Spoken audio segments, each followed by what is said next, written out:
Previously on Bluebarian Reviews. That takes time. Lots of careful planning. A battle of wits. Roll initiative. Who was that? I don't know. It wasn't me.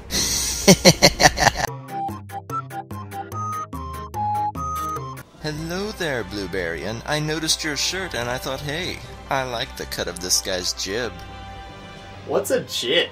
And I think we should do a review together. Maybe a turn-based RPG I know you'll actually appreciate, because it's goddamn amazing. Skies of Arcadia.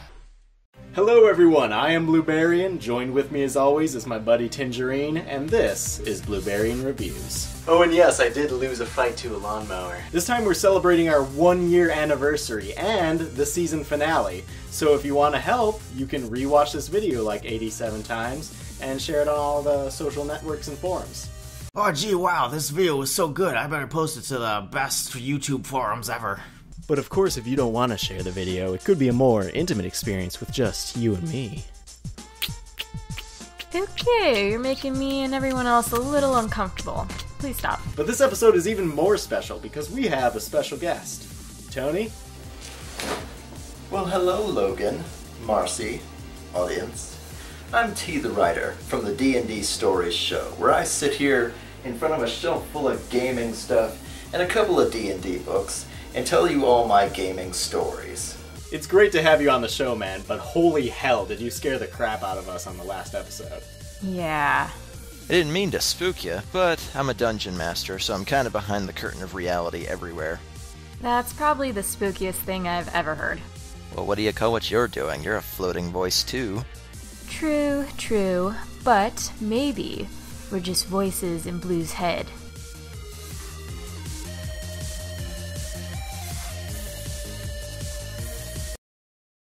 There is game data on track 1, so please don't use this disc in a normal CD player.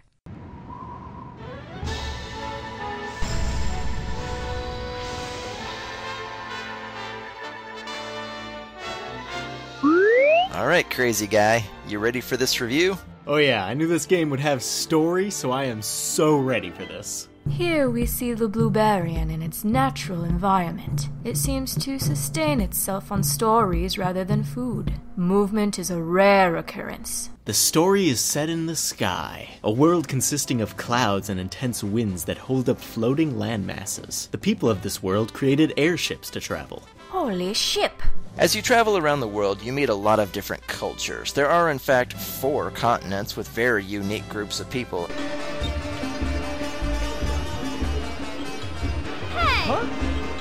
And maybe even a mysterious 5th and 6th continent. Each continent has its own moon with its own unique color. Yellow, blue, red, purple, and silver. Scattered throughout the world are pieces of the moons, all of which have magical or elemental powers. The people use these moonstones for weapons and powering machines like airships. The real trouble, though, comes from the moonstone crystals, which were used as weapons of mass destruction and created titanic creatures called gigas that ravaged the lands. The world was once in a horrible power struggle, but as the game's story unravels, you can see that the power struggle is never really history, it very much just repeats itself. Yeah, that's all bleak and whatnot, but who are you in the game? Vis, the air pirate. Pirate? You're a bad guy? Oh no. Vis is far from a bad guy. In fact, he's a cookie-cutter good guy. Since everyone travels via airship, which includes traders, civilians, military, that atmosphere kinda spawns pirates. There are 2 major types of pirates in this game. The black pirates, Think Blackbeard, the kind of people that would steal from traders and civilians. and the blue pirates. Think Robin Hood, the kind of people that would only steal from the rich and evil. Nice. So Vis is a blue pirate. Oh yeah. The story begins with Vis on an island with his pirate family. Him and his childhood friend Aika love the pirate life, and they are dang good ones despite their age. On a friggin' intense mission of attacking an evil empire's ship, they save a mysterious stranger named Fina, who reveals a grave threat to the world. Vis and Aika agree to help Fina, and so begins a journey that will either destroy or save all of mankind. Trying to save the world in an RPG. Original. Along the way, they run into a lot of interesting characters. A fisherman hell-bent on hunting a monstrous whale. Vash the Stampede. I mean, Gilder, the ladies' man. I wish they were all that easy. And Enrique, the altruistic son of an evil empress. Enrique. His name is Spanish. He has a mother with a miscellaneous European name, Teodora, and he fights and dresses like a Frenchman. This guy is really culturally endowed. Oh, I get it. It's a dick joke. Dang.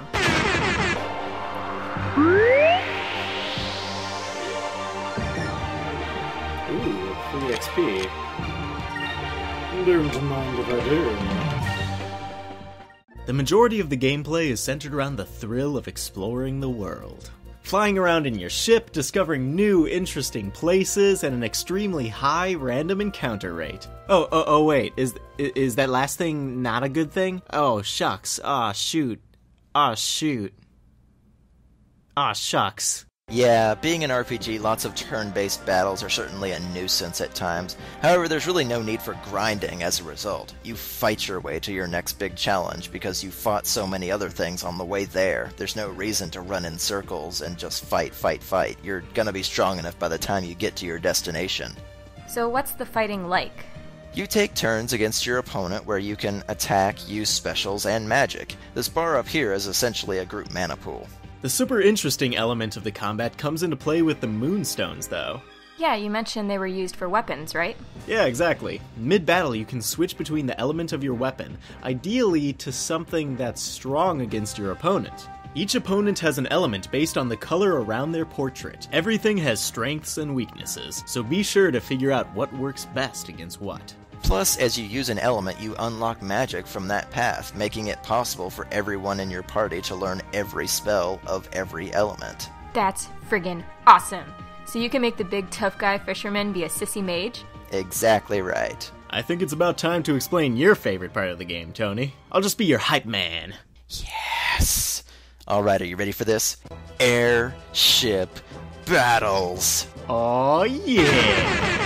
If there's a game designer out there that wants to create airship battles in their own game, they better frickin' take notes. Break it down, T! It's a turn-based battle centered around visuals and tension. The battle will start with you picking your actions. For every party member you have a choice. Attacking with various weapons, using magic, using evasive maneuvers, and more. When you finish selecting your plan of attack, you sit back and watch it unfold. Perhaps your opponent will avoid your moves, perhaps you won't do as much damage as you hoped, but what makes it so enjoyable is just how damn cinematic it is. Alright, can I be real here? No more hype man? I personally think it's way too slow, but one thing I dig is the flag design choices. You can actually change the design of this sail based on a few different options, and I went with the one that reminded me of La Pucille Tactic pirate cats. Behold our savage kitty and crossbones flag and despair!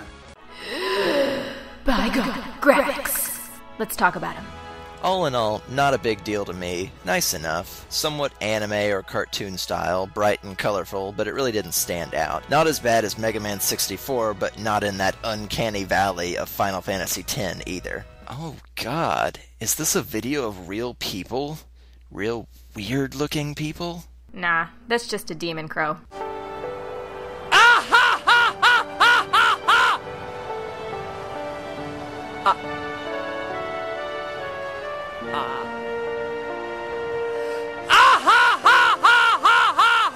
This game came out in a time where 3D was a relatively new thing, so it certainly was impressive, I'm sure, but not crazy unique. Just a bunch of polygon box monsters as main characters.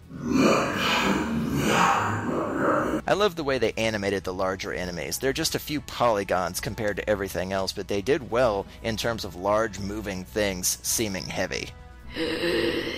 Physics. That done walk real good.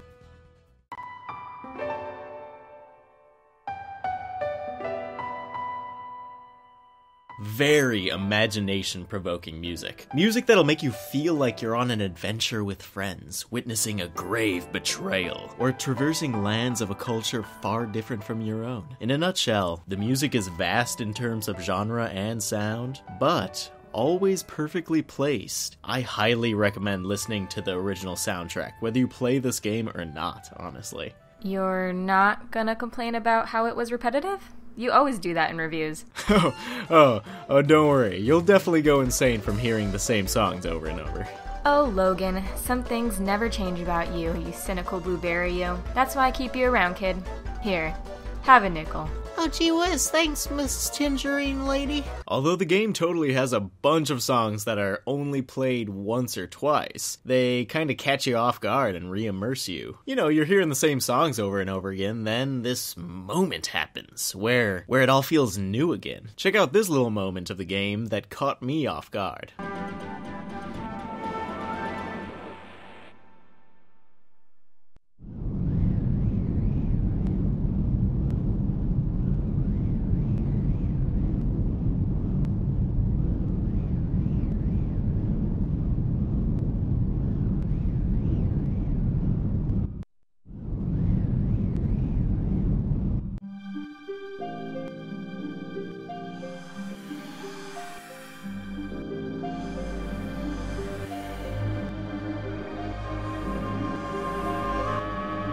And try listening to it with perhaps less immersive music.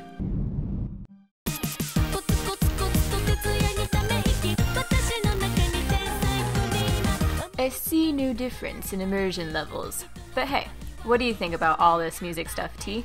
Oh, well, music isn't really my area of expertise, but I definitely found the Dark Rift music to be really creepy, especially the second version you played. Was that from the Dreamcast version?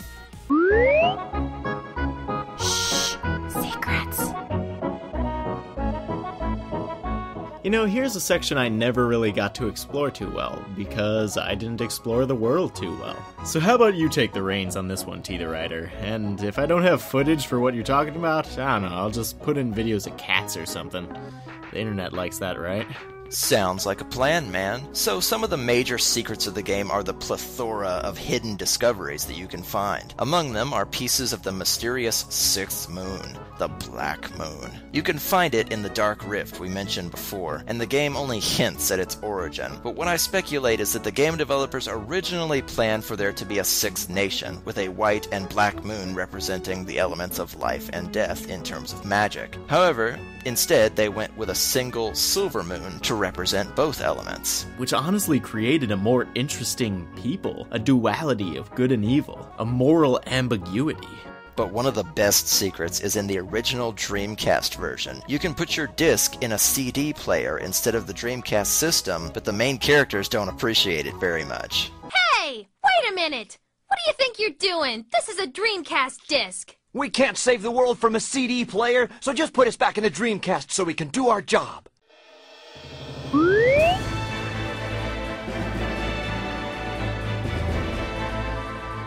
It's not too much of a stretch to say that this world is based on our Earth, especially since a lot of the discoveries and landmarks are similar to our own. Well, yeah, a lot of discoveries you make can be traced to the real world. Like the water birds, for example, are penguins. Aw, I love Morgan Freeman. Skull Rock is from the novel Treasure Island. Here's the big difference between Earth and this world, though. Earth doesn't have many floating islands, that I know of. True. Though the entire game is made up of sky, you do eventually get credit for discovering that the world is round, seeing the Aurora Borealis, and exploring one of the ice caps, the lands of ice. The presence of an aurora and the world being round proves that this is all taking place on a planet and not just an endless sky, and all the cultural roots kind of point to it being Earth. Maybe it's supposed to be post-apocalyptic, or an alternate Earth where we embraced magic instead of technology.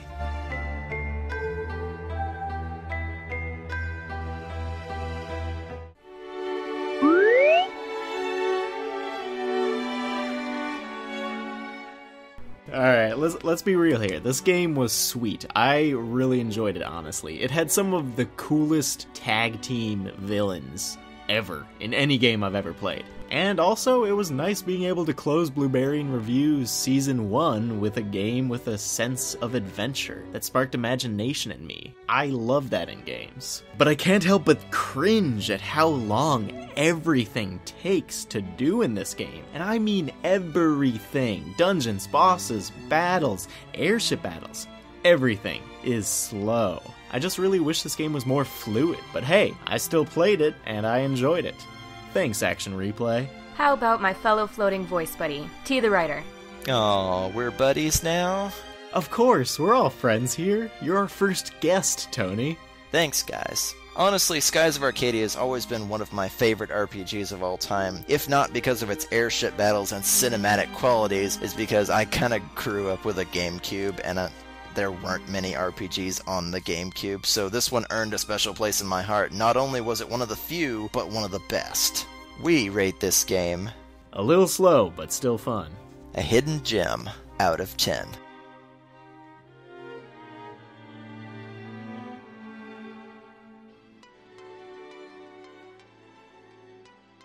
Hey everyone, thanks for watching the video, I really appreciate it, and thank you, Tony, for coming on this episode and helping me out.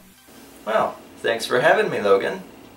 I'm really gonna miss Bluebarian reviews. Like, this was an awesome project that took a lot of time, a lot of script writing, a lot of editing, but it was a lot of fun. And just seeing a single comment or a like on the video was just like heartwarming. And when I saw people actually started subscribing, I got like 100, 200, 300 subscribers, it blew my mind. And this was just an awesome experience, and I'm definitely going to come back to making this specific show. But I'm going to keep making videos in the meantime. And this was also a fun way to stay in touch with you, Marcy. I know we were talking about making videos together for years, and we finally did it. And it was awesome. A young blueberry had a dream. A young tangerine had a passion. A mysterious stranger had a mission. And the world will forever know their story. As long as there are dreamers who have the courage to pursue their dreams, the world will have heroes. And as long as there is a thirst to play the unknown, there will be new stories to tell.